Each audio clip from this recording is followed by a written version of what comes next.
When you watch Juraj Slafkovský in North America, you see a first overall pick, a giant frame, a good defensive player, and a 21-year-old with untapped potential. But when he pulls on the jersey of his homeland, Juraj Slafkovský becomes something else entirely. He becomes a force of nature, a different player, a different man. Over the years, you've likely heard that Slovaks don't identify as Czechs, and Czechs don't identify as Slovaks. And yet, they speak languages that are 95% similar. Watching Slovakia win Group B in the Olympics, I got ultra curious. How does a nation this small, with a history this entangled, produce such a fierce, singular identity?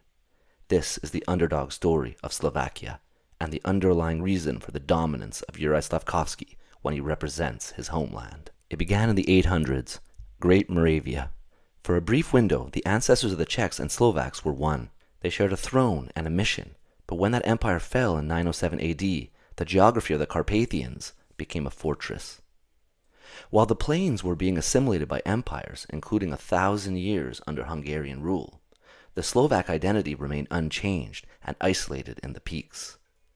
The mountains did what politics couldn't. They acted as a shield for a language that refused to die.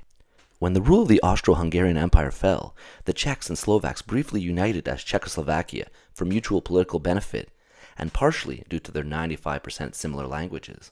But with the rise of the Nazis, and then after 1945, the dominance of the USSR monolith, hockey emerged as the only way to fight a superpower and win. In 1969, just 7 months after Soviet tanks crushed the Prague Spring, the Czechoslovak team defeated the USSR twice in the World Championships. They secured a bronze medal that felt like gold, sparking nationwide riots that became the greatest act of civil defiance in a generation.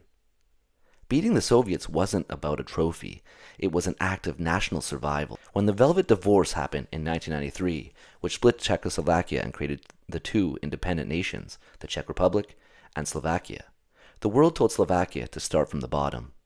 The Czechs were given an immediate position in Pool A of international competition with the elites, while the Slovaks were unfairly relegated to Pool C with the likes of Kazakhstan and Belarus. But Slovaks had been living in shadows for a millennium.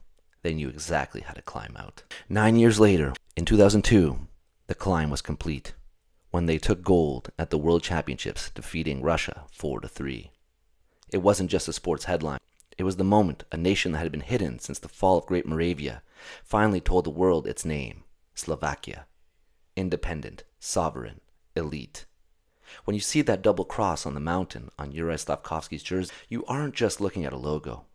Look closely at the jersey. That shield isn't just a decoration. It's a 1,000-year-old defense system. You're looking at a 1,100-year-old Byzantine relic that was painted blue to defy an empire and placed on a flag so a new nation would never be mistaken with their 20th century oppressor, Russia. That shield is there so that when a player like Slafkovský stands on the ice, the world knows exactly which mountains he comes from. So why is Slafkovský a different player for Slovakia? Because when he wears that jersey, he isn't playing for a franchise or a contract.